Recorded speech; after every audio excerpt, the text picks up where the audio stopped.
Hey, good morning, Elder Max. So happy that you're able to join us this morning. Hey, Pastor Carl. No, it's great. Great to be here. Well, we are continuing in the series Deeper and Wider, where we take the Sunday sermon and just go a little bit step further on some of the thoughts and theology on what came up. Before we get started, Max, how's it been for you during this challenging season? Yeah, it's been a lot. I think it's been a lot of transition for me. Um, you know, I got a chance to go out to Cincinnati around New Year's time to just connect with my very good friend. I mean, she really is very much a family to me. Debbie Whaley used to be a pastor at First Press, and now is a pastor at the church over there. And I think that we probably talked now for 4 years. Every year we talk about going to Nashville.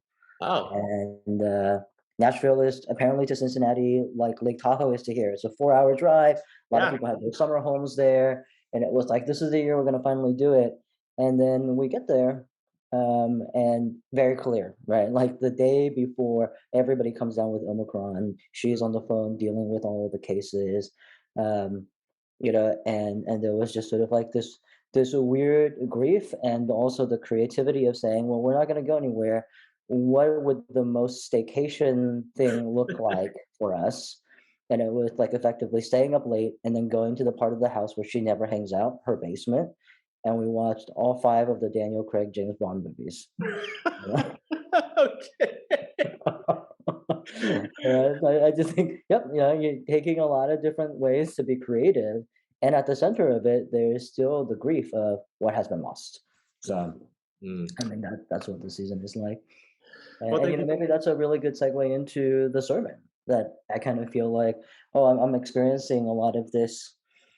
COVID has gone on a lot freaking longer than anybody wanted to or was hoping to. Um, and it would just be the path of least resistance, right? Why can't we just go back to 2017 church? Why Mm, can't we go back to Obama era administration? Why yeah. can't we go back to the nostalgia and economy of, even like 2 years ago? And I feel like there is just a part of me that's like, well, but if we just went back to that, then we wouldn't have learned anything. And I think we were meant to grow in this time. Mm. Um, Thanks so much for that, Elder Max, and thank you for sharing that story. I've already heard a lot of positive feedback about your word. A lot of people feel like it resonates with them, specifically for this season. As you were really digging deep into this story in the Gospel of Luke, and you shared, what the Spirit moved in you. Would you add anything? I know that oftentimes these sermons we try to keep them engaging and relatively brief, and it never fails that a preacher unfortunately has to leave something on the cutting room floor. If you would say that there's a thought that you'd like to probe a little deeper at, or something that didn't quite make the sermon on Sunday, Elder Max, what would that be? I think I'll be really honest with you. I don't think that that was one of my better sermons, but I felt very strongly that that was the word that was meant to be preached.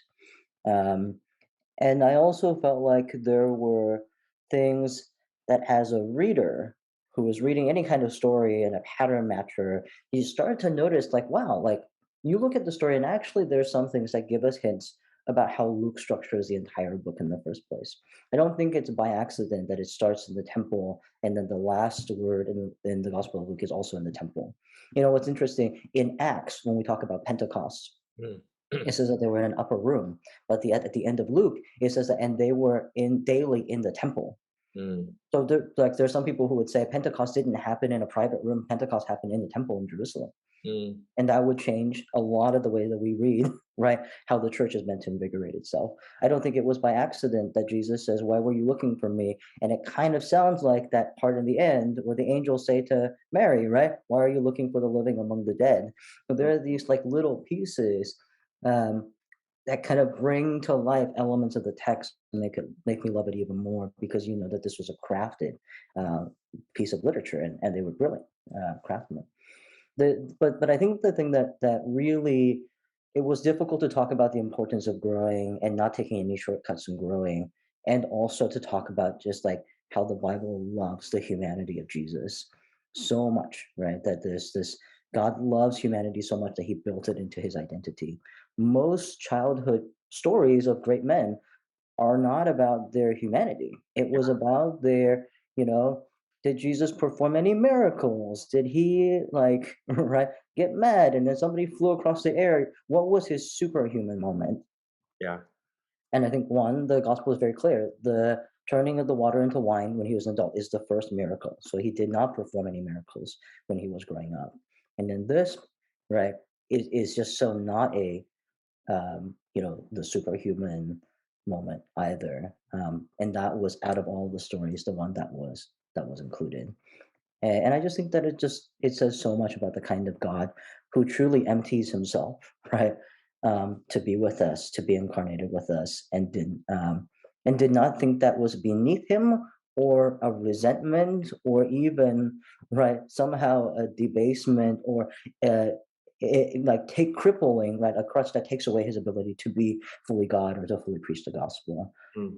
and that is a part of incarnation that I just think is so magical that Jesus learned in his humanity and graces us with that.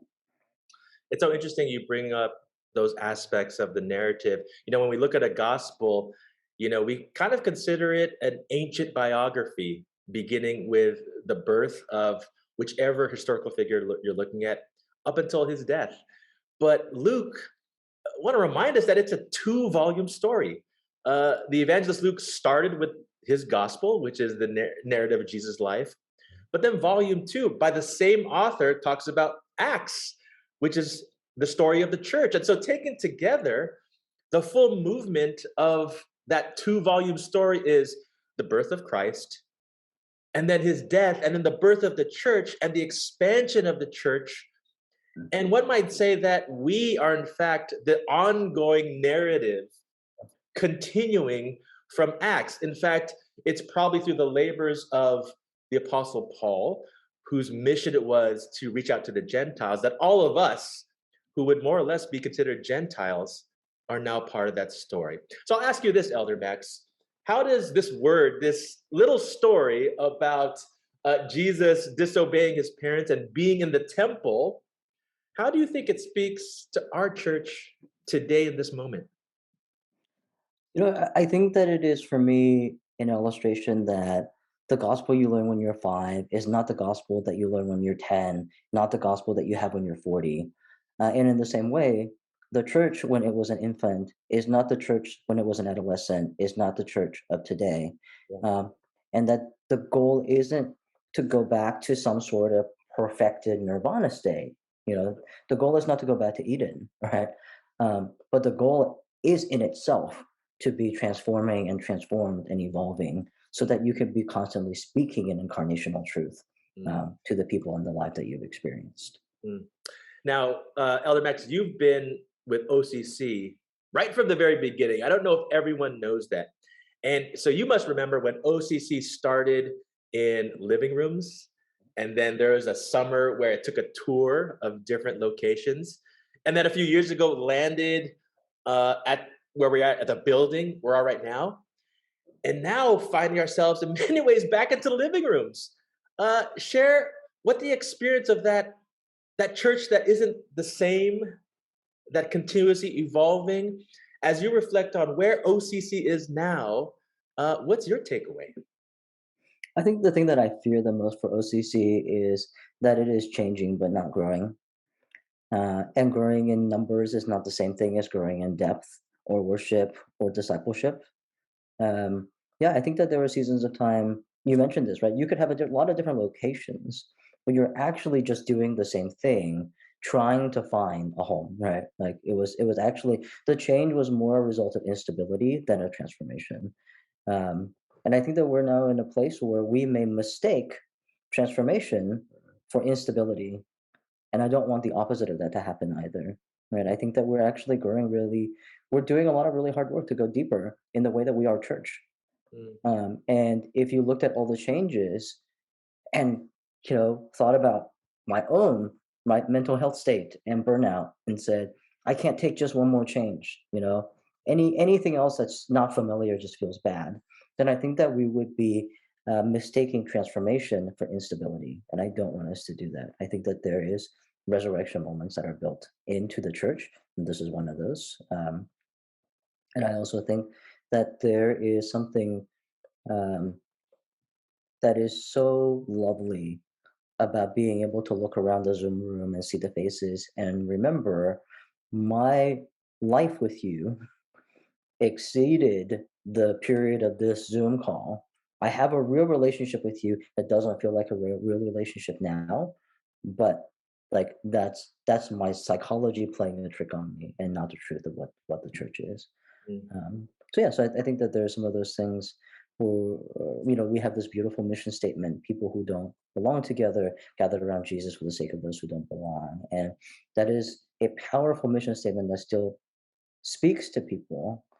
But one of the things that's really important to remember behind that is we are not creating or manufacturing or curating the community that we have. We are calling into being, right, what God has already created for us, right, the body of Christ. Mm. Mm. There's just some, um, it's sort of like just the mental exhortation of saying the growth is good, and if it's slow or if it feels messy, you know, that doesn't mean we're unstable or unsafe. That Yeah. actually could mean we're having a transformative moment. Mm. So right now, Elder Max, we find ourselves at another inflection point. We're going month to month to see whether we reopen the sanctuary after an encouraging season of opening it in the summer through this fall and seeing new people who've never been a part of this church join up before. Now we're closing in response to what's happening now, but we're also looking at this process of finally coming to potentially hiring a new senior pastor. There's a lot of potential changes in the air, and yet you're pointing out change is not the same as transformation.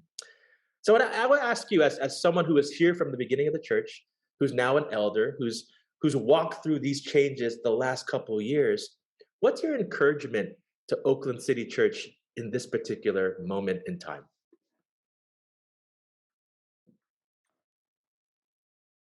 I think that my encouragement is that nothing that has happened so far has been in vain.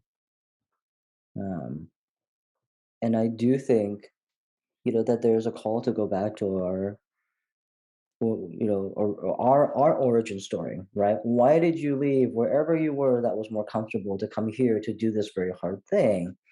Um, and and wasn't it precisely for this kind of moment, so that you would be broken down in your perception of power, of equity, of connection, of Jesus, so that it can be built up into something that feels like a beloved, just, equitable, right, thing, and that's what we're doing. And so, maybe this is an exhortation for us to think a little bit about, what was my Jesus at the temple moment? What did I take for granted as being easier than it was? That maybe God is calling us to go back home and do some more work around before we'll be ready to come out and do it for real. Moses had that moment. Jesus had that moment. Samuel had that moment. I think that we're having that moment ourselves. Well, thank you so much, Elder Max, for lending more words beyond what came up on Sunday. And I will argue with you, you might not feel it's your best sermon, but a lot of people were touched. So, Elder Max, could I invite you to pray a prayer of blessing for us before we sign off? Father, Son, and Holy Spirit, we love you. We thank you for new mercies every morning. Give us this day, Lord, and every day so much awareness of your presence and your spirit that we cannot help but be moved every day. We cannot help but feel close to you every day.